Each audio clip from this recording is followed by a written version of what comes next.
So currently I'm just outside of Tel Aviv at a support safe space set up for those who were victims of the massacre that happened down in the south of Israel of the music festival, which was attacked by Hamas terrorists, and many were killed in the hundreds. And I've just been told that they are still counting bodies, that we don't have a final number of how many people were brutally murdered at that festival.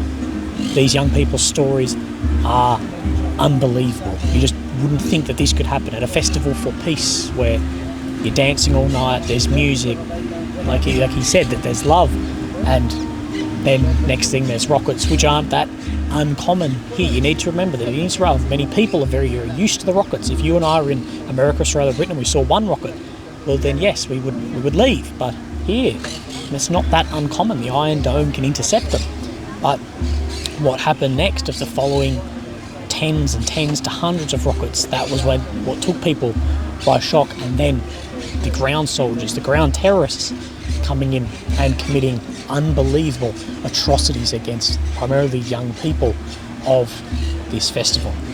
And it's insane to think that this actually occurred only a few weeks ago. Now, at this safe space that is set up, there are many things dealing with the sort of the mental health aspect of this. They have access to psychiatrists, counselling, art, all these sort of things to try and bring back some normality from the trauma that these people have seen. So Shai, thank you so much for speaking with me and going over and sharing your experiences. Can you just tell me about, what was the beginning of that day like? The beginning of that day, of the day we went to the festival, was me and my friends at a birthday party just hours before we left. Friday night, we're all together having fun, hanging out, and then come midnight, we all leave for the festival. When I say we all, I mean just the people who are going. So me, my cousin, 3 other friends, a couple who's already there, and one other guy. So it's a total of 8 of us. Driving there, it's 2 cars, me and 1 friend, my cousin, his girlfriend, and 2 other friends in their own car. It takes us an hour to drive there. No issues.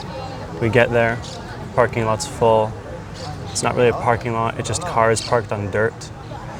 We get our stuff, start looking for everybody, get in line, get our wristbands, and we go inside, and it's like these pathways, one going straight, ticket booth, pathway going to the left, spaces in between where everyone's got their camping gear set up and everyone's relaxing and having fun. And then another pathway in the end going left, both of these paths going to the festival. And there's warm lights, sort of like what we have around here, illuminating everything. People have their tents and their camp set up and their belongings, and people are hula hooping and doing, they're playing around, everyone's having fun. It's a really warm, really loving, really positive environment. Yeah. And that's what it was like at the very beginning.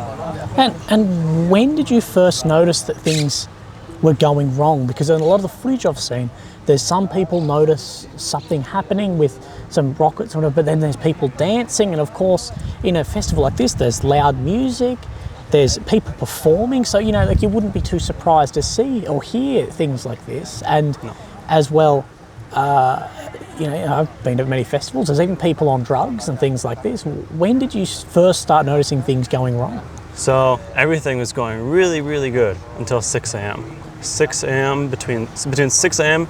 and 6:30, at some point in the middle of that, rockets began. Yeah. Typically, living in Israel, you're not new to rocket fire. 1, 2, 3, maybe 4 to 5 is pushing it, but that's the average. You have the Iron Dome, knocks them out of the sky, you can go back to doing what you're doing 10 minutes later. This was different. This was 5 rockets, 10 rockets, 25 rockets, 35, 45, 50, 100, 200, 500, 1,000 rockets.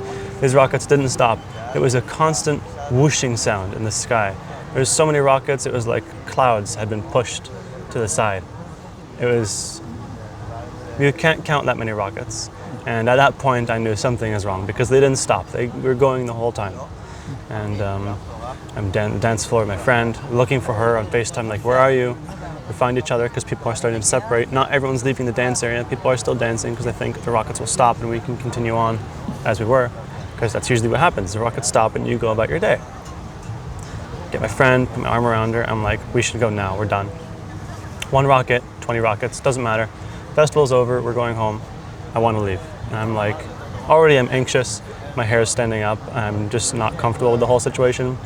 Go to our friends who are already at our rest area. And, you know, they're sitting around, they're waiting for the rockets to stop, like many other people are, because that's what happens. The rockets stop usually. The rockets weren't stopping. I say to them, listen, you know, I want to go. I don't want to be here. I think you guys do as well. They're all like anxious and antsy, and they're like, yeah, I think you're right. We should go. So we start packing up our belongings. I tell my friends, give me 10, 15 minutes. I'm going to walk around, take some photos with my camera, meet people, help people out, pack up their things, because I'm sure some people could use a hand, because there's 8 of us here, so we have it pretty good. So that's what I do. I walk around, I take some photos of people, and, you know, help them out, make friends, socialize. And then as I'm walking back to my camp, I hear in the distance, really far, really, really far, really fast, really short gunfire, like fully automatic.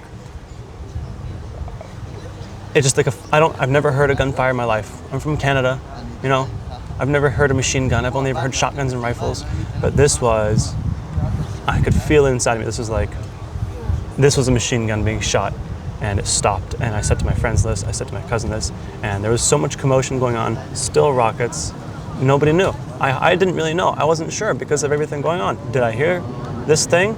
Was it a machine gun? Was it just a car or the DJ? Or something else making this noise? I don't know. Nobody else knows. Only now do we know that it was, in fact, gunfire later on. We pack up our things, start heading to the car. We get to the car, putting it all away.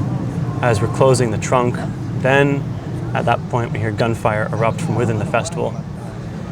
And it's at that point everyone loses their shit. People are like, we have to go now. We have to go now. And we decided that I would drive because the whole night I only had 1 beer.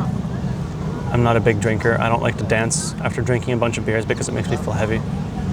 So I drive us out of the festival ground initially, speeding down the road, avoiding traffic, avoiding people, honking my horn so I don't hurt anyone and make things worse for anybody else who's trying to leave. And we get to the exit. There's a bunch of cars lined up, honking, waiting to go through, trying to get to the road. Left side of the road is blocked by police. They're telling people, go this way or go into the field. They're saying do both things. We can't do anything because there's traffic. So I say, screw this. I drive off the road, around all the traffic, still stuck behind 1 more car and a car in front of them. I tell my cousin the car in front of them is dead and they're not moving and they're waiting for a car that's empty. Go tell them to drive around. That's what he did. They drive around the car that's in front of them that was empty. We follow suit. We drive into the field that's adjacent from us. Getting into the field, now my cousin's girlfriend starts screaming, get out of the car, get out of the car, get out of the car. They're shooting at us, get out of the car right now. There's bullets, they're shooting. Shai, get out of the car. Mordecai, get out of the car. Everyone get out of the car. That's what we do. We all flee the car. I'm like, I can't unbuckle. I'm like freaking out. I unbuckle, we get out of the car. We run 50 meters into the field. Me and my one friend, I have my arm around her. We get down into the dirt. I'm like holding her down to the ground against me. And we hear gunfire all around us. And there's people screaming, and it's like I wasn't there. It's like my body was there, and me as a person, I was there, but I wasn't, I was just disassociated. I was watching it happen to me. And I was just thinking. I look back, see my cousin's girlfriend and her friend also in the dirt behind us. I look further back, I see my cousin running back for the car. It's caused a traffic jam. He picks up the car, comes to us, picks us up, and from there we drive. We're driving around the field, left, right, looking in circles. There's so much dust in the air we can't see. We open the windows because it's getting stuffy in the car. Now we can't breathe. Our noses are black from all the dust. Still driving around. We try it and see where to go. We can't see where to go. We're driving around, driving around, driving around. We see a truck fly across the field with people hanging off the sides, hanging off the back. Everyone's in the cab, everyone's in the trunk.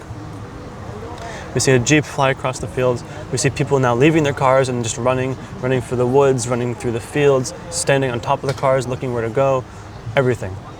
And then I see off on the side, there's like a ridge, and I learned it was an orange tree orchard. and I see there's like a space, like trees, space, trees. And so I tell my cousin, drive towards that. He's like, why? Like, why not? But we don't have a choice. It might be a road. It was a service road, because farms have those.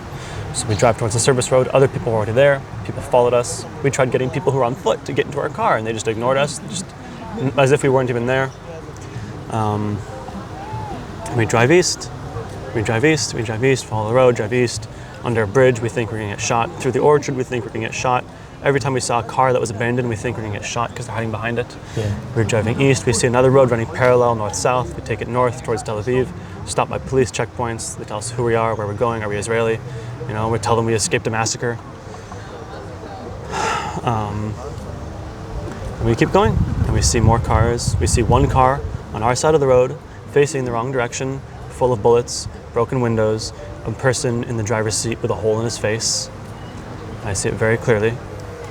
Just up ahead of that, we see another car, trunk open, belongings all over the road, dead body laying parallel to the car on the ground. Ahead of that car, another vehicle, more bodies on the road, left to right, all their belongings thrown about, dead as if they'd been shot running. Ahead of them, to the right of the road, we see another car, doors open, dead body in the passenger seat. And we see two men, long pants, one of them wearing a vest, both holding machine guns, black masks, and we don't know what it is. We slow down for a second to get a look, and then we realize, oh fuck, they have guns, oh fuck, there's no IDF uniform. Go, get out, go, speed up, don't slow down, go. And we speed up and we go off. Maybe less than 500 meters past them, there's IDF soldiers, like border patrol. They are looking for people in the bush. Two of them are dead on the road. We tell them we're from Tel Aviv, we want to go this way. They're like, back up, there's men here, there was just fighting. And then we say, we have to go, we just escaped a murder. They're like, okay, go, we speed through. And the whole way from that point on to Tel Aviv, we don't stop for anything but to avoid bodies and stop at checkpoints. Yeah.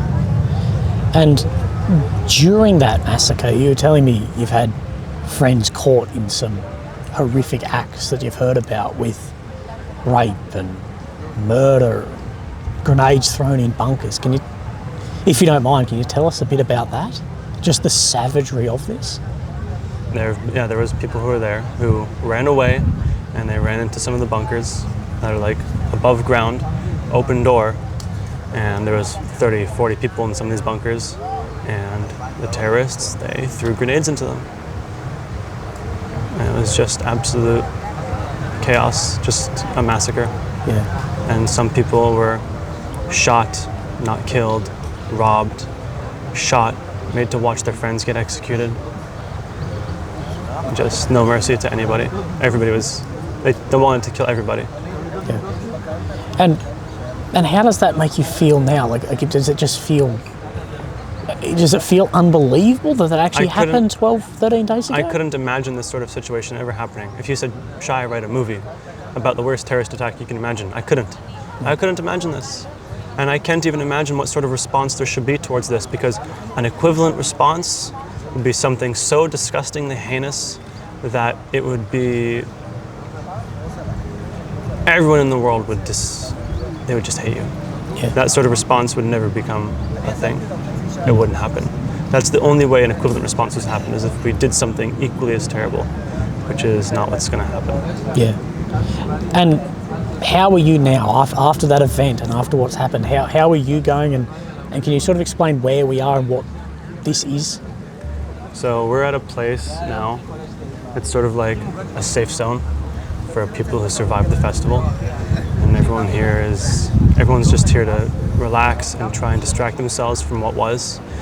There's, sound healing, and there's therapists available, there's free food, it's a peaceful landscape, we're on a pond, there's greenery all around us, all of our friends are here, people who care about us, new friends, old friends, there's lots of support.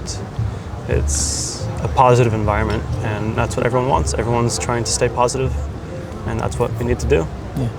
And I know when this first unfolded and I was reporting on a lot of this, there seemed to be not a majority, but there was a lot of people talking about, why would you go to a festival near an active conflict zone? What would you say to those people? I didn't even know it was there. I didn't know how close to the border we were. I had no clue until we left and my cousin said, Shai, where's east? Because that's away from Gaza.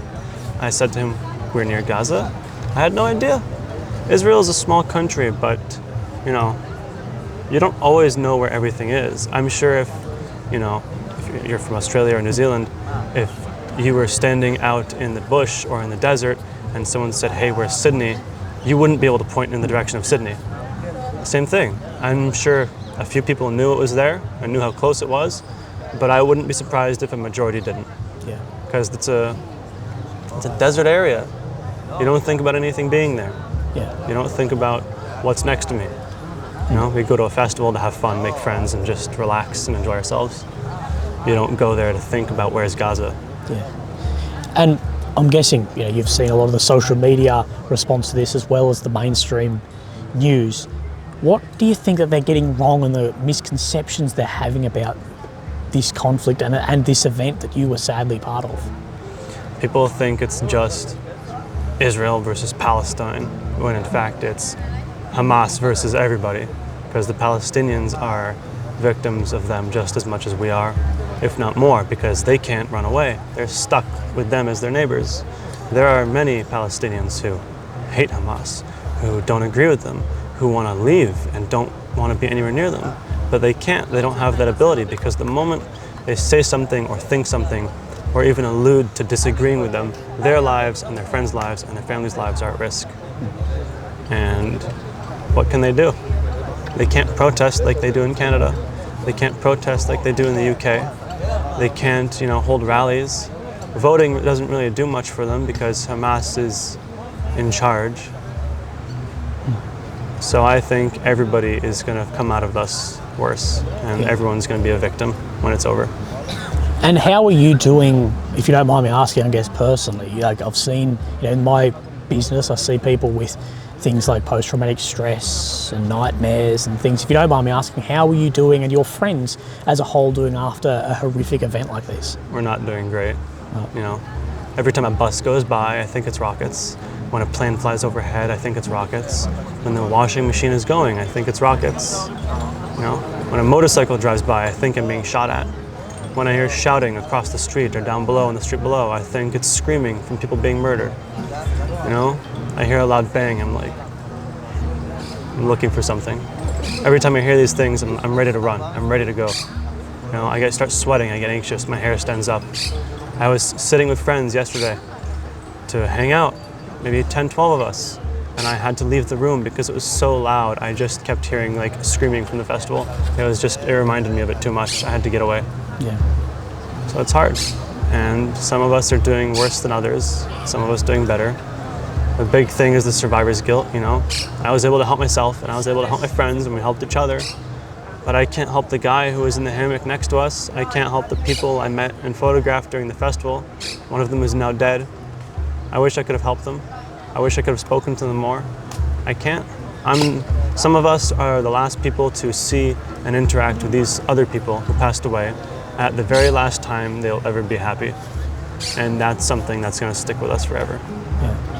And is the Israeli government doing enough to look after and meet your needs because it's thousands of people. Normally in an incident like this, it's, a bus crash or something you might have a few tens of people, but in this you've got thousands. Do you think enough is being done in support and everything for the survivors of this?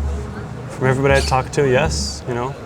Myself personally, I get home 2 days later, I have dozens and dozens of phone calls from organizations and people and therapists offering me therapy and counseling and so on and so forth. I have 2 therapists, one who specializes in murder and one for terrorism and victims of such events. And I've got all my friends around me supporting me and a whole bunch of things like this. This right here, this is also therapy for all of us. So I definitely think there's enough being done. Great. Shai, mate, thank you so much for talking to me openly. And it's just horrific what has happened, and it's worse. It's a nightmare. Yes. Except when you wake up, the nightmare's over.